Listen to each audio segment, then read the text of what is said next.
Tell me your story. Tell me your story. How did it all start? Do you remember? Oh, now what happened? How did it stop? This is Small Business Origins.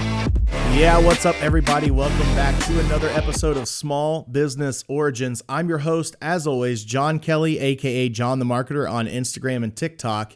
And you're joining me on our nationwide search. We are looking for entrepreneurs that have a story to tell, but we're changing it up a little bit today because for a second time, we've got the Tomball Economic Development Corporation on. This time, Kelly brought a friend. She's got Tiffani with her, one of those coworkers that just helps her keep everything together in the office. And they're going to talk about some special stuff because we have Economic Development Week going on right now as you're listening to this. So big moment for EDCs across the country. It's a nationwide thing. And we want to talk about some things that Tomball's doing specifically, how it relates to the EDC as a whole. But before we hop into all of that stuff, I have to say, welcome to our studio. Kelly, welcome back. And Tiffani, welcome in. Thank you. It is awesome to have y'all here. We love talking about good resources for businesses because, you know, there's so many people. I was just talking to someone that I've had on the podcast recently that was like, EDC, what's an EDC? And I'm like, you have a business in the city. You should have already been in the EDC's office. You know, this is something that y'all do for the economy as a whole, something that you do for business owners. And then ultimately it winds up benefiting all of us as citizens that live in that city as well. So important topic. And I want to hop into all of it. But before we do, we always start out with an icebreaker question. So today's icebreaker question is, what is your most used phone app? Life 360. I've got 2 teenage daughters. Life 360 is a lifesaver. You just live on there tracking them everywhere they're going. Well, and when they're, driving and just, it's that peace of mind. It took me a while as a Gen Xer to feel okay checking all the time. Not all the time, but I do check. And it took me a while because it was like, oh, I feel like I'm invading their privacy. And for them, they're like, Mom, you have my location. Like, why didn't you check my location? And I'm like, okay. They're just so used to it by now. I think yeah. They grew up with the technology. Well, and they all know where their friends are all the time. It's very odd to me, but they do. If you look at Snapchat, like I'm not even a big Snapchat user, but having it on there and it's like, do you want to share your location with everybody else? And I'm like, I don't want people knowing where I'm at all the time. I'm like, no, I'm good. Thanks. Yeah, I'm definitely with you. Mine's TikTok. I wish that it was something, a little more useful like Life 360, but I am definitely one of those that got sucked into TikTok during COVID and thought that I would just browse and look at, videos and that kind of thing. And then it just morphed from there into now I have videos on TikTok myself and I'm just constantly scrolling through. I have multiple accounts because of business and which surprisingly for Mobile Magazine, 2022's most downloaded app was TikTok. I say surprisingly, but it doesn't shock me at all. No. 672 million downloads. That's a lot. I'll be honest. Oh my goodness. I don't understand TikTok. I don't. I don't even have TikTok. I have Snapchat. I have Snapchat, but that's because we play with the Facebook filters. and Instagram, but I'm not a ticker or a talker. No. Yeah, that's why I downloaded Snapchat to begin with, was just to be able to mess with the filters and just like me and the kids would lay on the bed and do all these different face filters and stuff. And I barely use it, but I don't think I could survive without TikTok. That's like my downtime go-to. It's the most. Like if you have an iPhone and you haven't looked at your screen time just to see how much time you're wasting on your phone, I think I spend like 8 hours a whole week, like 8 hours, one work day's worth of time on TikTok. Wow. Just scrolling. Crazy. It's insane. It's kind of a eye opener. Yeah. I wish that I had the willpower to fix it, but see, I don't understand it. Like, I mean, my kid, it's the difference, I think, in like their humor. They'll show me something on TikTok and they're cracking up laughing. And I'm going, why is that funny? I find that with my wife. And then I'm going, I'm old. Okay. Officially old. I do this thing where I send my wife like 30 or 40 TikToks in a day. And then at night she'll be trying to scroll through and tear down some of the videos that she has piled up to watch. And then I'm just laying there next to her watching the videos that I already watched and sent to her. Are you still laughing? And then she doesn't react. Of course, I'm dying. I'm dying laughing. And she's not reacting the way I think she's supposed to. And I'm just like, you're dumb. And then just go back over to my corner and just do my thing. Yeah. I'm like, this is quality content I've curated for you. You know, some of it she laughs at. And I'm like, see, you should watch more of my videos. But Yeah, Instagram had 548 million downloads and WhatsApp had 424 million. That's I don't crazy. even know WhatsApp. It's That's probably Facebook's another story, but- messenger that's supposed to be secure and encrypted and all this stuff. And a lot of people use it for international conversations because I you make gotcha. calls and text Gotcha. messages, that kind of thing. And so it's a meta product. We use it at work just to kind of like have our whole shift talk and have a space, kind of like we use Slack here at Beefy. Gotcha. So What's yeah, yours? I was going to say, you can't get out of this without answering the question. So this is probably going to be a huge surprise to you, but probably my most used app on my phone is my calendar. Yeah. I think, No and surprise. I'm a super time sensitive person. But every day I start my day, that's the first thing that I open after shutting the alarm off of like, okay, what do I have today? What meetings? That really kind of starts playing into pretty much every decision from what dress attire, everything relies on that, and trying to build in other meetings or personal life of like, okay, kid, you need baseball attire, get this ready because from the moment I get home, we got to hustle. And I just think that that's pretty much where everybody is in their life right now. We're always all running. And so I think that if that app on my phone just crashed, I might have a breakdown. Not know There's what to no do mic. next. She will. Like, yes. She is a scheduler.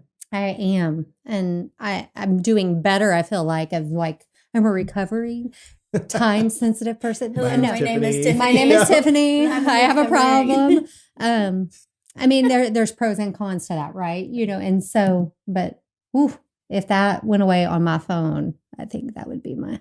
I am way too dependent on my cell phone. If I didn't have my cell phone, I would be lost completely. Yeah. There's no, like, I turned around today. Now, granted, I live 5 minutes away from the office, but I turned around to get my watch Yeah. because it's that important to me to have that there so that I can check things that I have going on. I'm with you. Just because TikTok's my most used app, I mean, I probably spend 40 hours a week on my cell phone, I think, last time I looked at my screen time. And it's the same thing as you. My wife schedules personal things that we have planned. Kids' birthday parties, like time that we're going to spend together. If we're going on date night, if we're doing anything, it's like, if you don't block it off in my calendar, It won't happen. Yeah. then I may not show, I may no call, no show for our date night. Like, Yeah. I don't know what to tell Exactly. you. Yeah. It's 100% got to be scheduled because I'm with you every single day Everything. except today because it's a mandatory overtime day. So I don't schedule anything for today because I could get called into the fire station.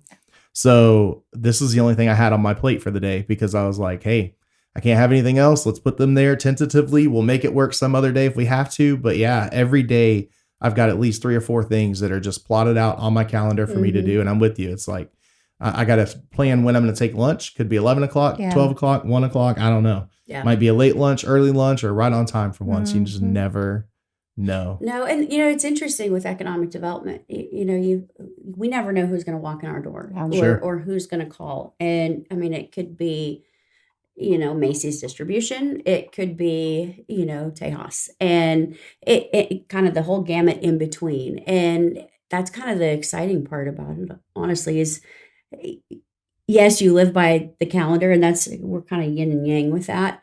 But you also, you get exposed to so many different new things and people that we didn't, did you imagine all this businesses that we've been on a site tour and all the things that we've learned about from plastics to Absolutely. garbage There compactors? are no 2 days that No. are the same. I mean, you might have similarities of workload as far as desk work and stuff like that, but I mean, one of these days we could write a book on the crazy things that we've went through, but Or we could just do a business after hours podcast and just talk about it. It's been a very interesting, super exciting ride that I feel like we've been on for a long time. Yeah. So, well, if our listener hasn't listened to Kelly's episode, the EDC episode, back when we were the Beef Podcast season 1, then you probably need to stop at this point and head back over there and listen to that episode because there's some great information there. Today, we kind of want to expand on that, but we always start out with the origin story. So since Kelly's been here, we'll have her recap her stuff after you, Tiffany. But let's start with you and just tell me, where did you come from all the way from whatever you want to talk about, when you were born all the way up until now. But just tell us kind of how you became involved with an economic development corporation and then wound up here, because I think this is something that we wanted to mention was you've been the longest running employee with the EDC in Tomball thus far. So I know you've seen a lot of change. Oh, absolutely. I am, to take it back a little ways, I am originally from Kansas, so I'm not native to Texas. I grew up in a really small town in Burton, Kansas. I went out to college at Fort Hays State University, and going through college, and once I left my college town, my first career move was in banking. I really kind of started dabbling as a teller and stuff like that while I was in college. After that, I was working at a bank one day, and a lady walked into the bank. She was making her deposits, and she's like, how long have you been working in banking? And I told her a little bit about my story, and she was like, she goes, I'm a board member on the Economic Development Corporation here, and I like your personality and with your banking background, I would love to talk to you more and see if you would be interested. We have an opening in economic development. And I smiled because that's what you're supposed to do. I was like, okay, that's great. We can set some time. I had no clue what economic development was. She could at least give me a little tidbit that, kind of some functions at Chamber of Commerce, but it was deer in the headlights. Perfect. We'll chat later. I went on about my day, and she came back in like a couple days later. She's like, I'm serious. I want to talk to you. And I was like, okay, well, obviously this is not the place, but we can schedule a time to sit down and visit. And we grabbed coffee, and she told me a little bit about economic development, what they were looking for. And, I took the leap. In that community, a small rural town, the chamber, the Eco Devo, and the travel and tourism component all were in one office. And so I wore the hat of kind of all business resources for that community. And that was my start. I had no idea what I was doing. I got the job merely on the fact that I could talk to people. I was good with money. And, that really kind of started my career. I started in economic development when I was 20 years old. So that's where it started for me. I spent 6-7 years in economic development between two organizations in Kansas before deciding to move down here to Texas. My parents had moved down here when I had graduated high school. And so it was just a good time for me to relocate, get a little closer to my family. And so I came down here and I stayed on contract up there while I was looking for a job. I stopped in. This will be a funny story of Kelly and I'll try to go quickly. I stopped in the economic development office here in Tomball. That was my first stop because I had moved to Magnolia, and I met with the previous economic development director, Betty Reinbeck. And I was like, listen, I'm moving here. Don't know if your office has any needs, but if you do, then think of me. She was like, oh man, I have just hired somebody last week. In fact, she's supposed to start this next week. And I was like, oh, timing. Well, it's really great to meet you, yada, yada, yada. Well, come to find out who she had hired was Kelly Violet. So fast forward, I go back into banking. I'm working here in Tomball, and I think Kelly had went back to the city side, which I'll let you explain your side. But I got a call to see if I was still interested in the position. And so I had came in and filled her role that she had left. I think there was a person in between there. Mm-hmm. And the rest has kind of been history. We've worked on thousands of programs since. So it's been a very interesting ride. But that's how I got to Tomball in economic development. Awesome.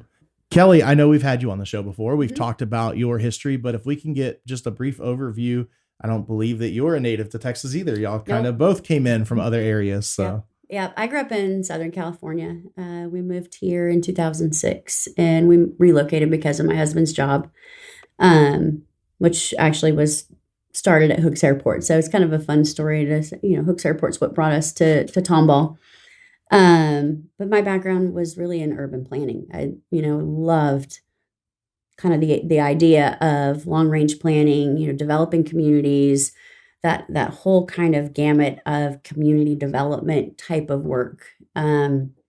And I ended up, when I graduated, I got a position in the city of Riverside, which was the city that I had grown up in. And I got to do several different things there, which was really pretty exciting. But all of that led me to planning.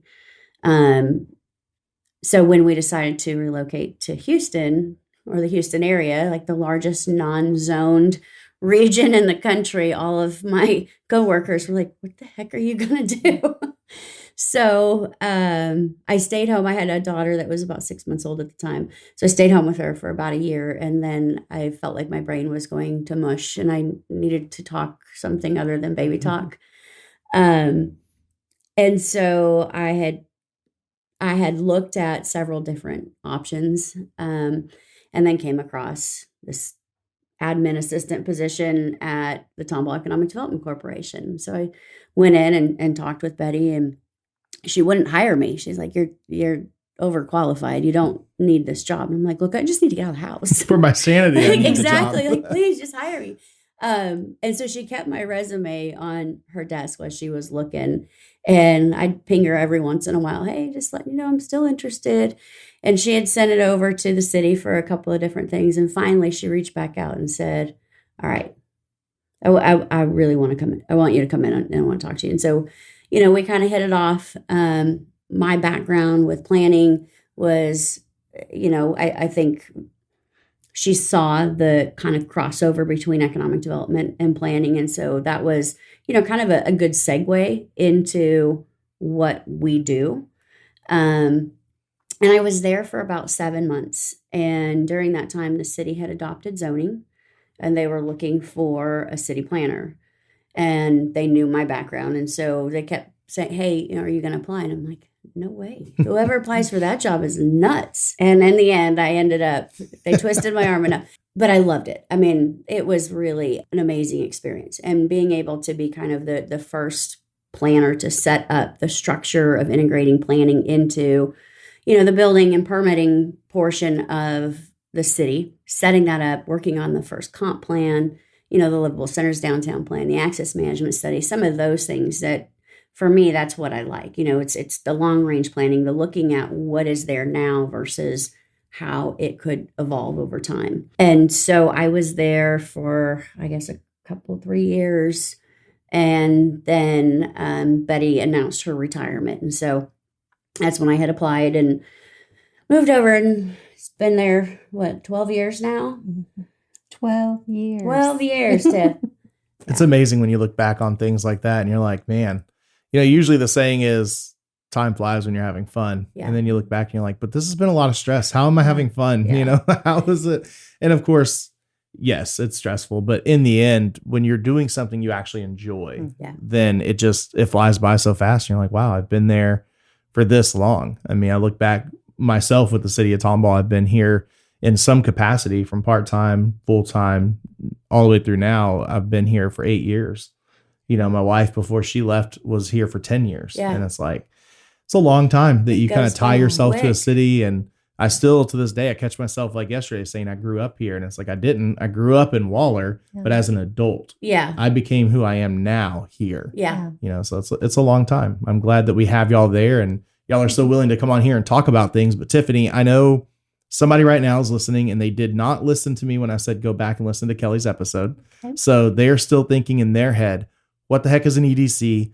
Why is it important? Since you've been there so long, kind of just give me this heads up on what the EDC means to you and what y'all are doing for this community. And then, of course, like I said before, this doesn't just apply to Tomball, but what do EDCs do for cities or regions altogether? Absolutely.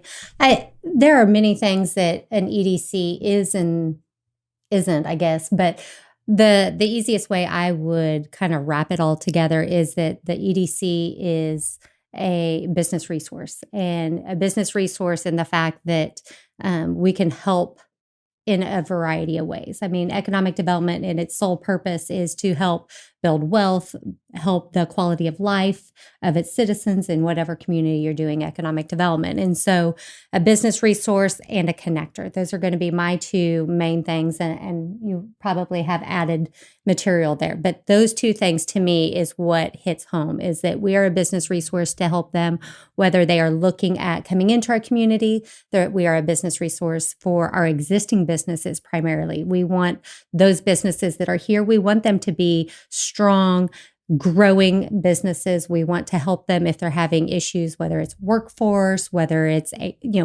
HR type of situation, whatever those issues could be, we want to help them through them. And if we don't have the answers, because who does have all of the answers? We are a connector to get them the answers or the assistance that they need.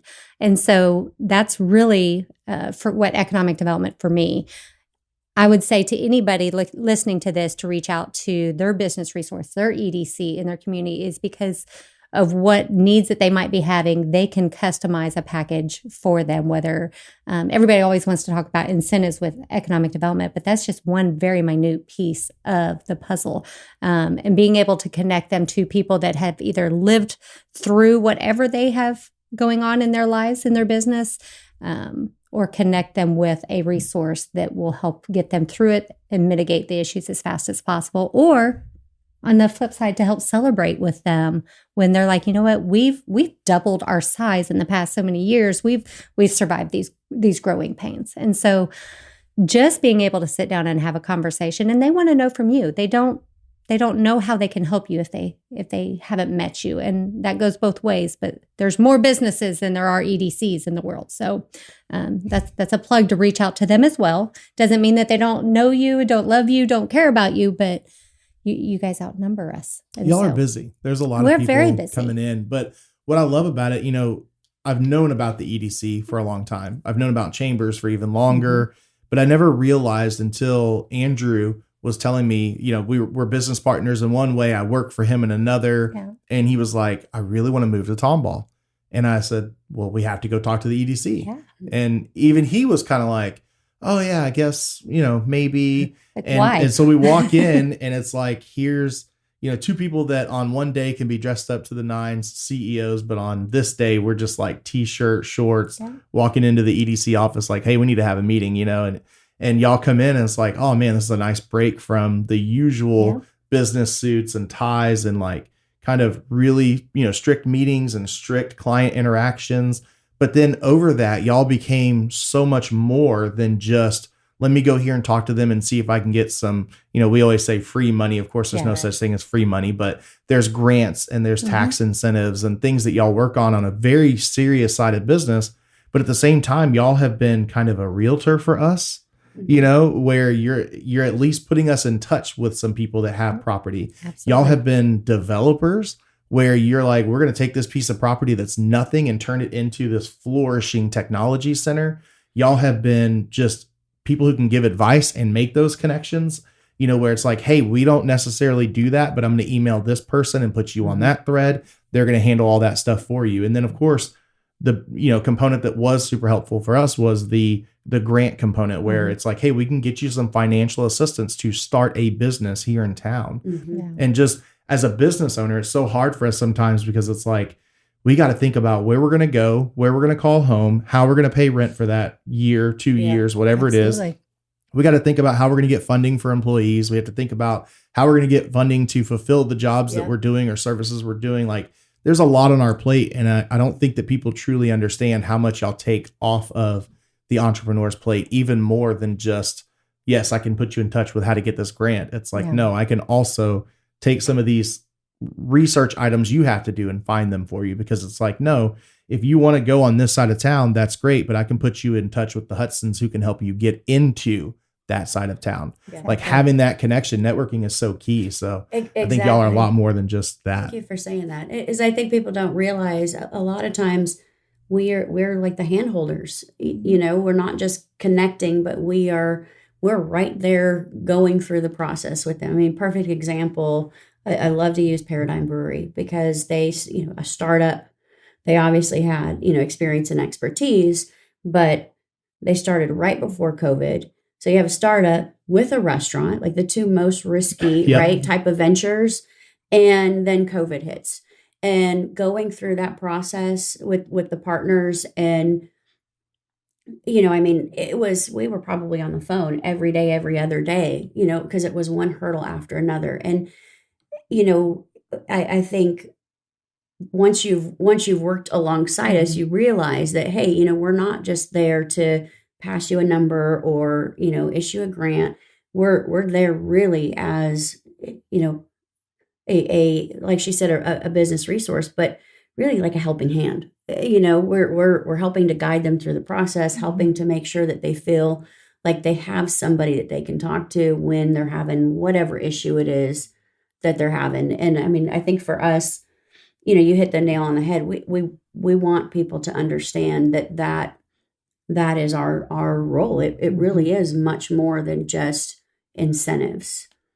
And I think that's, I think probably the most misunderstood Absolutely. part for us. Chambers are well known, and most areas have chambers. Not every area has an economic development organization. So, for instance, a lot of the unincorporated county areas around us, there's not an economic development organization, and if there is, then it's more of a membership base. So it functions more like a chamber, which means they don't have a sales tax revenue source that's steady for them to be able to do some of the things that we've been able to do, like the business park or major infrastructure projects. So we're in kind of this sweet spot with Tomball as far as economic development, because we are under 20,000 in population, which the legislation that governs the use of our funds has this allowance. If you're under 20,000, then you can do projects that are more quality of life oriented, that are more oriented towards businesses that aren't necessarily industrial manufacturing distribution, which is kind of the core activities for an economic development organization. But for us, we have that added benefit of we've got a really healthy revenue source, but we're able to utilize that in so many different ways and help the mom and pops and help the larger businesses, and really be kind of this community development type of organization versus solely economic development. And I think that's the trend. I think a lot of organizations are having to kind of shift that way, especially post-COVID now, because of just like, where's the workers? People aren't coming back. And so communities are having to focus more on what is it that the community offers, because people can virtually live anywhere. Yeah, it seems to be more in line with the City of Tomball's wants and needs as well, because the city seems to definitely kind of be in that middle of, we're progressing, we want to progress, we want things to move along, but at the same time we want to keep hold of and enjoy Old Town Tomball. One thing I love about living here is being able to walk out down Main Street, go to the shops, and when I'm in the shops, I'm going to run into someone that I know. We're going to have a conversation. Like, I'm not just running in and out of a store, to grab something. I'm going to run into people I know. The community is tight knit. We're small. And it seems like some of the projects have been kind of focused on that kind of stuff, like the alleyways, making those look nicer, so that when you're walking down there, it's not just the back of a business that has dumpsters and stuff. It's actually a really cool place to hang out and go through. I mean, the depot is a huge shout out for that, where it's like, there's businesses all around it, but man, we've got the farmers market going on, and we have the depot itself is nice, and there's attractions there, and we're a very tight knit community. So I love that y'all can focus more on things to do for us, but at the same time, it is still helping bigger businesses as well. Like Paradigm's going to be huge one day. They're already big. They're already in stores. They're already making really good beer, and for a craft brew, they're doing great. But one day they're going to be huge, and to have that humble start is kind of nice. So, either one of you may be the expert on this, or both of you, but how is that different than other EDCs, or are y'all different? Do y'all do kind of the exact same thing, or are there some cool things about Tomball EDC that's unique to us here? You want to take it? I can start. I think that there are definitely similarities that we all have as far as like the business resource. I think you touched on a part of it already, though, is that this EDC, we are able to work on very specialized projects like the Tomball Business and Technology Park. We have some bigger development projects that we have got to work on, and in depending on size of EDOs, they might not have that opportunity, because if a budget's not there to be able to purchase land and really get it ready for a shovel ready site, which was the point of the Tomball Business and Technology Park. I think that's one thing that definitely sets us apart. I'm going to share the air here, but I think that another area is that we do have that community spirit. And so every day that we come to work, it has to be mindful of, okay, as we look at major corporations and we do deals with them and have to offset of understanding what makes Tomball. Tomball is the community and that warm feeling of, meshing those two, of being able to have both major corporate as well as worry about the mom and pop in our downtown. And so I think that's a great thing that we get to work on, that, some EDOs might have their downtown area not necessarily dried up, but it's not as present as what it is here. And so and so you've got several types of organizations as far as economic development. For instance, the Woodlands. The Woodlands is a more of a membership based. So I think they get some funding from the county, but it's functions more like a chamber.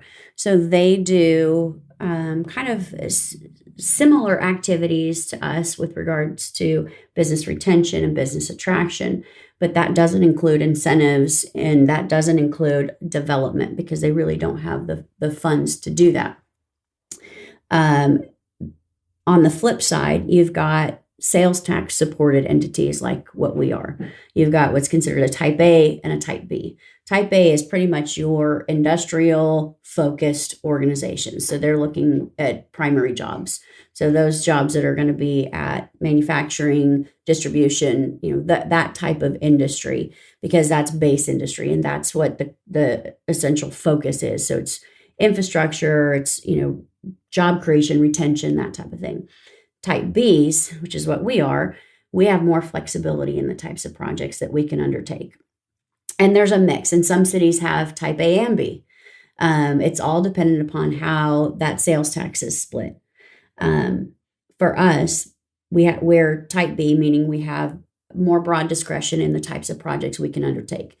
Then you add in the layer of being under 20,000 in population, and that opens it up to those quality of life projects. So the things like the alleyway projects, the redevelopment of South Live Oak, the purchase of the church facility, and looking at what that could develop as.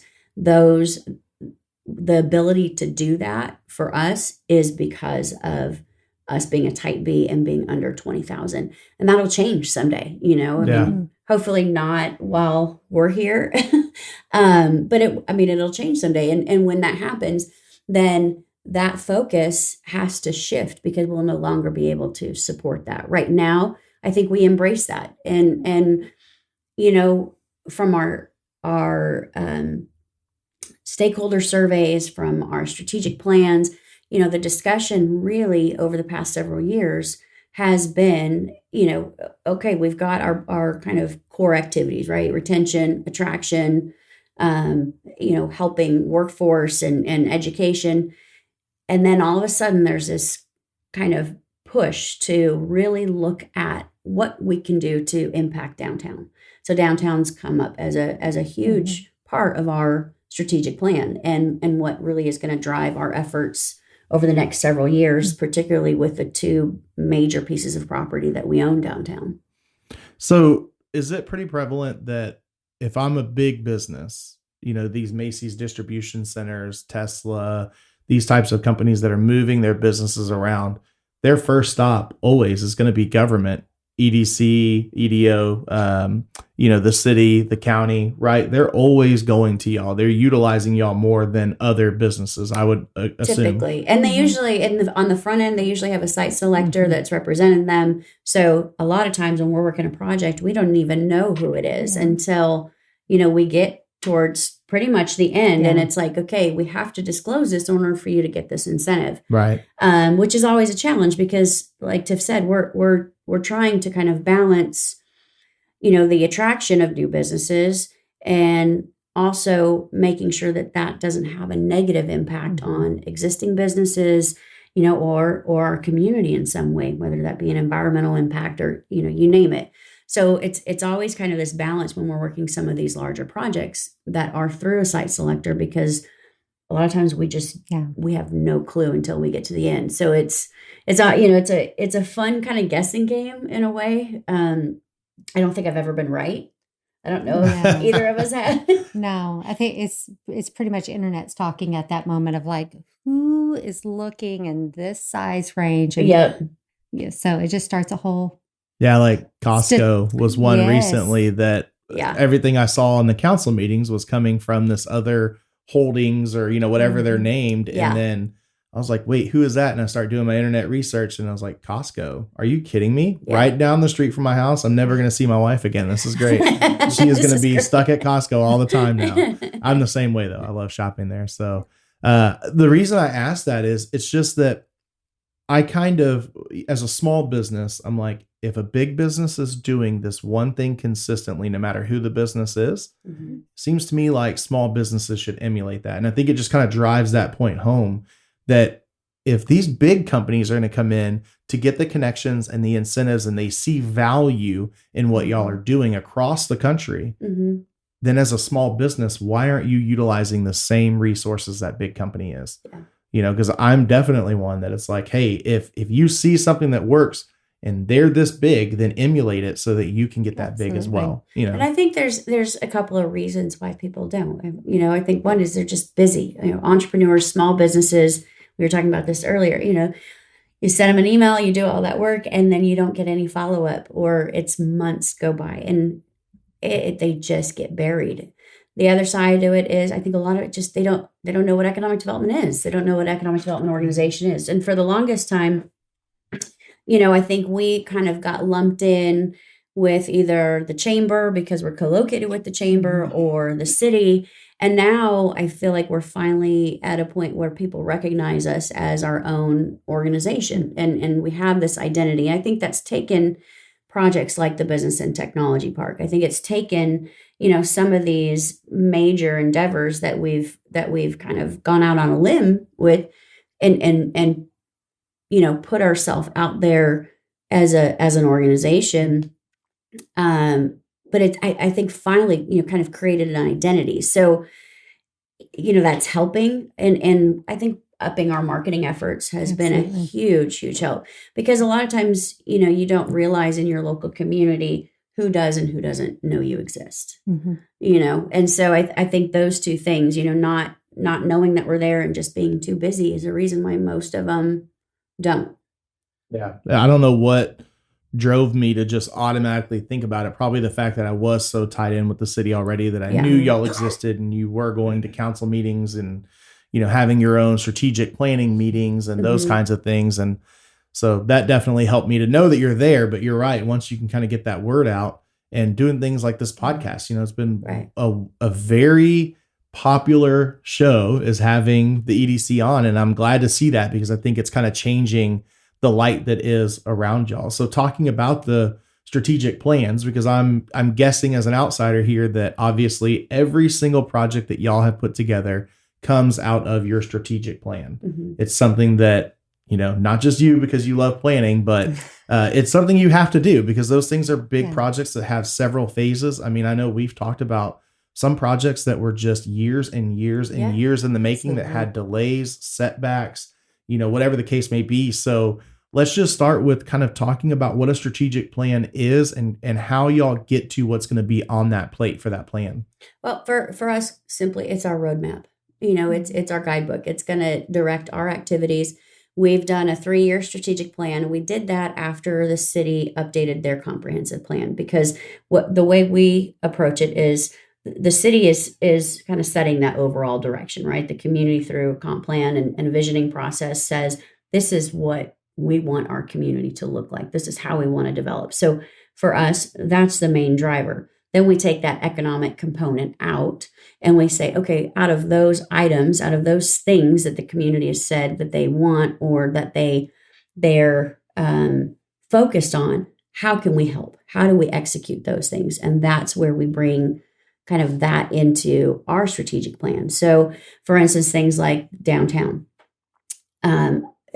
parking has come up as a major area of issue, and one of the reasons why we bought the First Baptist Church was we were able then, the parking obviously already exists there, but it's not public parking. People may park there, but technically if they wanted to block it off, they could. So we ended up picking up, about 329 spaces, I think it was, with that purchase, that are now public parking spaces. We're looking at opportunities where we can partner with the city on other, parking lots, because if you don't have parking, right, people aren't going to come and visit your business. So there's I think a lot of overlap in what we can do and what we do. Tiffani, anything that the strategic plan really means for you, like any goals or objectives y'all have kind of worked on in the past that have been major successes in y'all's minds, or anything that's come out of it that we may not know of in the city as this huge plan that y'all were working on?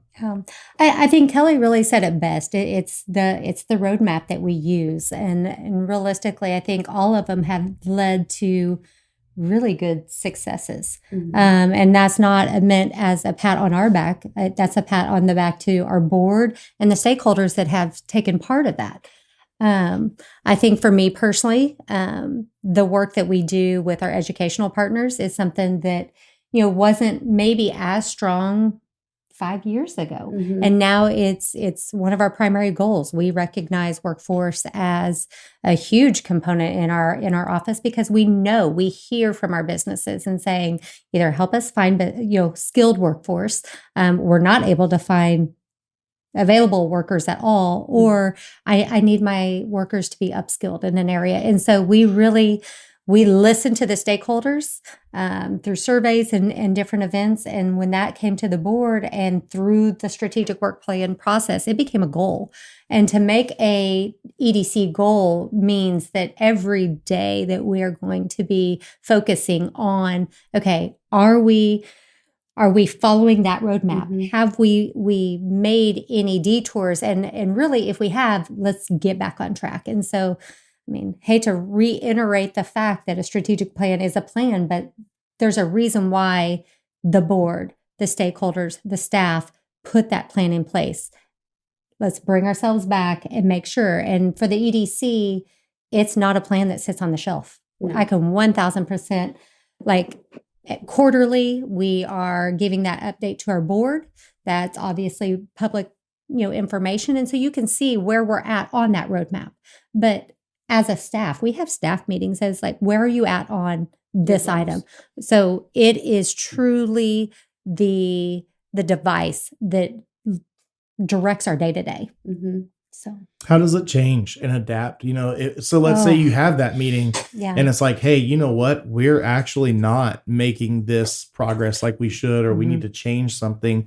What does that kind of look like whenever you have to adjust, take that wrong turn on GPS? Yeah. COVID was a big one. So huge. Yeah. And so every year when we do, when we do the strategic plan, we do a retreat with the board and stakeholders, include city staff, council and mayor are always invited.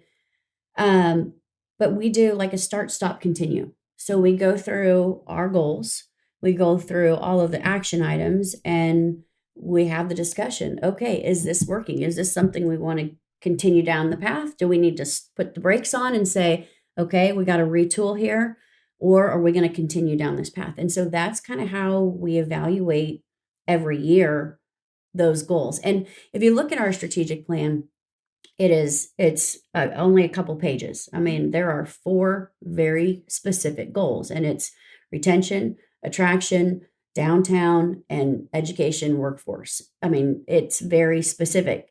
A lot of times I think people, they do these big lofty plans and there's so much in there to implement that it's overwhelming, right? And they almost don't know where to start. So it's like, okay, put it back on the shelf. For us, it's very clear and it's very concise. And once we get the strategic plan and it's adopted by the board and then taken to council and council adopts it, I mean, those are our marching orders. We start going. And, we have the luxury, I guess, of being, I mean, we are focused on economic development and those 4 goals. We don't have the added challenge of like having to deal with like the city, all the different functions. And so for us, it's, we operate differently. We can operate faster, in a sense, because of the way we're structured. And I think, as far as our strategic plan, like I said, it's simple and it's very clear cut that these are our goals. And for instance, the business park. So one of the goals on retention and attraction is to be 100% sold out of the business park. We're there, so it's like, okay, now what? Now what do we want to focus on? And part of that was looking at, do we want to look at expanding the business park? Do we want to look at another business park? Does that make sense? And we went through the feasibility of that several years ago, and it was determined, no, it doesn't make sense for us to do that because right now the market's strong. When we started the business park back in 2011, 2012, it was to fill a void. We really weren't competitive as a community for some of these companies. I mean, we would lose them to Conroe, to Waller, to Katy, you name it. And we started looking around going, okay, why? What's the reason for that? And we went and visited and toured each one had a business park. And that was one of the biggest things that we would see when, leads would come in through either the governor's office or Greater Houston Partnership. One of the check boxes was, is it in a business park? We didn't have that to offer. And it's interesting because seeing the business park develop and seeing the businesses that have come there and how that has kind of changed the landscape of that portion of the city. I really think that that's one of the biggest drivers of the amount of growth in industry that we have in our region. I mean, it filled a gap, and now it's like private side can take that on, and that I think is a really kind of telling story as to how an EDC can help. Right, you can help fill a gap, and then you got to look back and go, okay, now where can we focus and best use our funds and our efforts? I think sometimes citizens get kind of scared of progress, right? Yes. It's something even I battle with. Like I love progression, especially when it comes to like, I visit cities like Fort Worth and much larger than Tomball. Don't get me wrong. I'm not comparing them, but it's like, there's so many cool things to do here, that brings that tourism in when you can go to bars that have arcades inside of them and, relive your childhood while still getting to be with the people you want to be with and drink an alcoholic beverage if you want to and do those kinds of things. And it's just, there's cool history there. There's cool new things that are popping up and coming about. So how do y'all balance that objection of progression? Because it scares some people. They're like, well, yeah, Macy's is coming in, look at the 99 corridor and 249 and how built up this is going to become. And I hear and understand their objection to it. But at the same time, for me personally, it comes down to, we won't have anything if we don't progress. And then with that progression, we need it to be controlled, obviously, and have some really good thought. That's where the EDC and the city comes in to come together and say, how are we going to control this? But in my mind, it's like, if you don't have that progression, you don't have more jobs for more people moving here. You don't have things for citizens to go do and all of that. So just kind of, how do y'all balance that and justify it? Well, I think the reality is, for a city, if you're not growing, you're dying. And like downtown is a perfect example. You see that when the city invested and the EDC invested in kind of that public infrastructure, the depot, you had mentioned how that's such a great asset. It brings a lot of people there. When you see communities investing in their downtown, people say, okay, there's something going on here. And that really is what happened when we started to kind of see these businesses now come in to downtown. Communities that aren't growing, that aren't investing in themselves, the businesses are leaving. And when the businesses leave, right, there's no jobs. And when there's no jobs, socioeconomic levels go down. I mean, there's kind of that flip side that people need to understand. And I think you hit it head on is, yes, we are growing, we need to grow, but it needs to be done in a very thoughtful and intentional way. And that's where a lot of the people that I've talked to, that have, oh no, Costco's coming in, great, all this traffic and this and that, I think being able to kind of explain, okay, your growth is coming, it's going to happen either way, but we have the ability to be very intentional with where that growth happens, how that growth looks, and how, what the effects are of that. And it's, it's not always positive. There is increase in traffic, there is increase in people and, more people, more crime. That's just the reality. I think you're always going to have a certain group that is going to say, I want Tomball like it was, in, the 60s. It's just not realistic.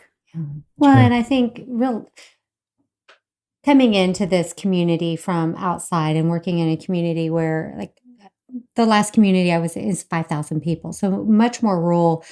The location that Tomball has alone, being located in Harris County, we are going to have growth. It's organically going to happen. And so, as Kelly said, being intentional with your planning, and being intentional with those plans that you set out and really trying to follow it, that's really how we try to keep everything alive. I mean, it's coming, it's sprawling, it's going to happen, but being able to be at the forefront of that and get, I don't want to say desirable, what you want of those businesses coming in, that's what we go after, if that makes sense. Yeah. So, Well, I think too, more tax revenue from larger businesses equals more funds available for police departments, for fire departments, for the city as a whole. So it kind of plays into what you said of the progress is going to happen no matter what. So let's control it.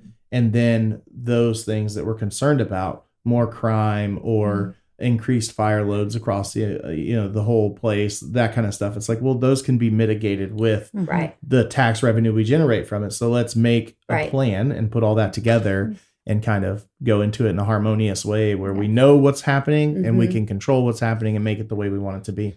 The city's getting ready to kick off a big update to their comprehensive plan. They did one in 2019, but that was obviously right before COVID. There had been a ton of changes just growth-wise. And so I'm really excited about this update and really encourage the community, the businesses to get involved in that process. There'll be several different public workshops and visioning sessions and whatnot.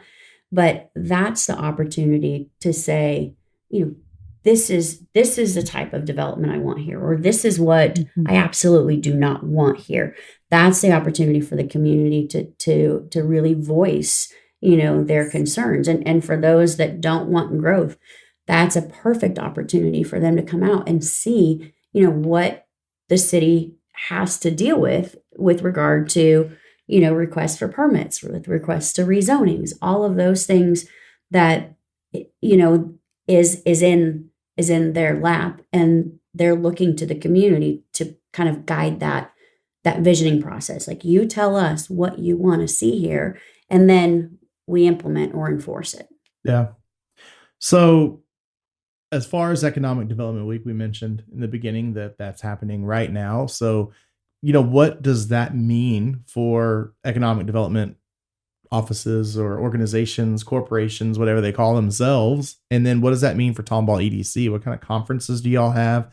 I know y'all work on this big book that you come out with every single year. Is that something that's for the public as well, or does it just kind of tie into the Economic Development Week?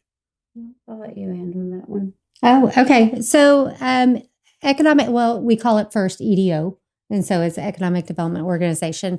We do have our annual report coming out. It will actually go before our board on May 9th. So that is just a compilation of the accomplishments and stuff that we have went through that follow the strategic work plan. We'll be taking that to the board again on the 9th for approval. National Economic Development Week is really a celebration amongst EDOs and the work that is created across the nation, and a way to bring out more awareness of the of EDOs. And so, like Kelly had mentioned earlier, if you hear Chamber of Commerce, you immediately know what that is. With an economic development organization, it's still kind of unknown, kind of like a CVB is for tourism. And so it's just a way to showcase the work that economic development developers do throughout the year. And so one component of that is the report that we put out, and really just trying to showcase what we can help with. And we have a really healthy social media campaign coming out next week that will help kind of further educate what we do, where we can help. So the other part of that, the mayor did a proclamation for Economic Development Week at council. And we are also hosting Congressman Wesley Hunt on a tour of the business park. So he'll get to see a couple of the businesses in there, and just really kind of introduce him to economic development, to what we do, to, kind of what our impact is on the community. We've seen a big increase in marketing, something you mentioned on the show already as well with your EDO specifically. But what do you think that your message is that you're trying to get out with that? Like, why are you trying to be so out there? What is it you want to get across to everyone? One, just I think identity, obviously letting people know that we exist and that we aren't just here for the big business. I think more than anything, trying to have more of a presence locally, so that the mom and pops, that the smaller businesses that, wouldn't normally maybe go to an EDC because they don't feel like they would qualify, or, they're afraid of all the red tape that maybe would come along with, grants and incentives. So I think it's having that recognition, one of who we are, but also that, we are a partner in the community. And I think showing that projects like working on, Louis Together Playground with the city, some of those types of things that people wouldn't ordinarily think that, we would be involved in. I think a lot of that is we need to do a better job of describing who we are and what we do. It's fair. Well, a tagline I will push out there, because handling different marketing pieces for the EDC is that we mean business. And that's the tagline on our current marketing efforts is we mean business, we are here for business, and we want to help understand your business so we can better assist you. And so if you see our ads that are in national magazines, from our social media here local all the way to online digital, it is we mean business. Yeah. Podcasting seems to be part of that marketing effort that's kind of important to y'all. I mean, obviously this is the second show we've done on the EDC. Do you think that's something that's kind of big in y'all's industry, or is this something new that y'all are kind of trying out to see if it can generate y'all some more publicity? I think podcasting has definitely been more on the rise, especially over the past probably 3 to 4 years. Yeah. Really trying, we're all busy. I mean, we talked about that earlier. And so being able to better educate yourself, whether it's on a specific topic, what your competitors are doing, and the success stories that have happened in EDOs. You can listen to some of the other economic development directors or BRE, whatever it may be. You can learn so much from them. And that's just another tool to let the community know who they are, what they do, and how they can assist. And so we've really seen a rise of that over the past few years. I think it's a great tool.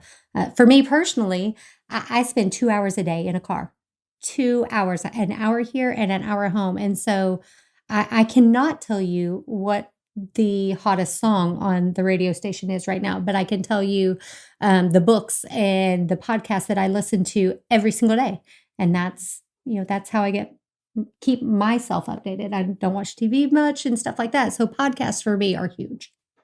Yeah, I think it increases transparency as well. Mm-hmm. Not that y'all aren't transparent by nature. Your meetings are public. These documents are public. Anyone can walk in your office at any time. But like you said, when are we really going to make time unless we are a business person that is in need of something or wants to stop in to stay abreast of all the things that are happening? It's like just a normal average Joe or Jill. When are they going to actually, call into the EDC and find out these updates? Or a lot of times it's something that skips to the back of our mind. And I think that podcasting, videos, social media, it's an easy way for us to stay in touch when we're at our desk or we're at home. It's nice to be able to just put something on, listen, and see that update for yourself, especially something like this that, I love y'all. I'm sorry, but I don't think a lot of people pay very close attention to what's going on unless they're in the industry. Yeah. And meet so them where this they're at. helps to open that up and make sure that people are actually interested in paying attention to it. Yep, absolutely. And, I think the other thing is for us, there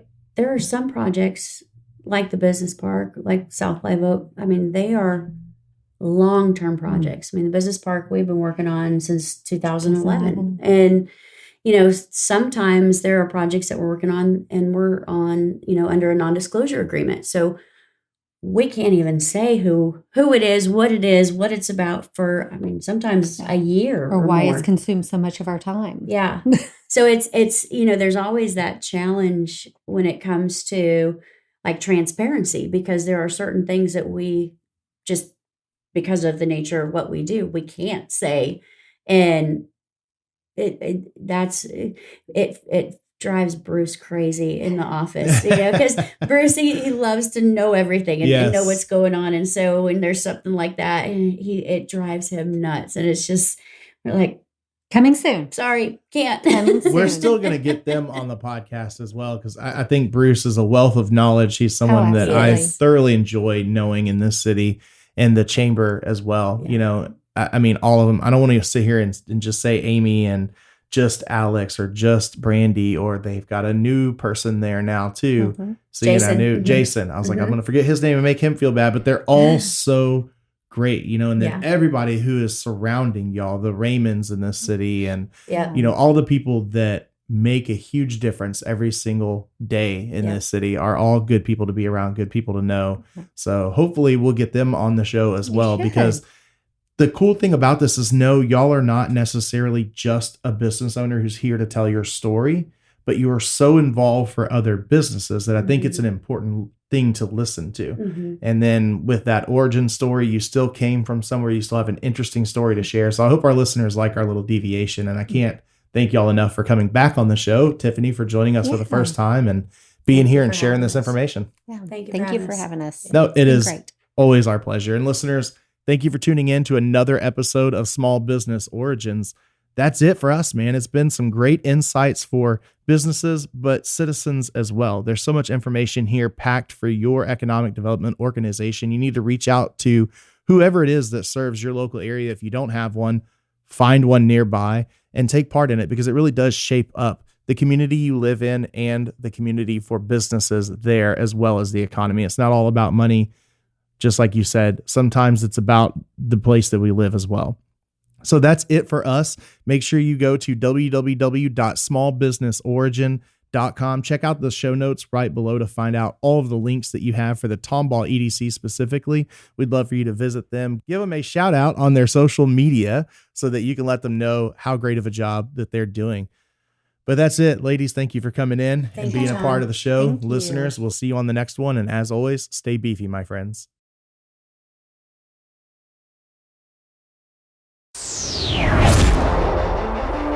Thanks for listening to another episode of Small Business Origins. I love an origin story. If you like what you just heard, leave us a review, subscribe, and share with a friend. You guys, check this out. They're going to love it. You're going to love it.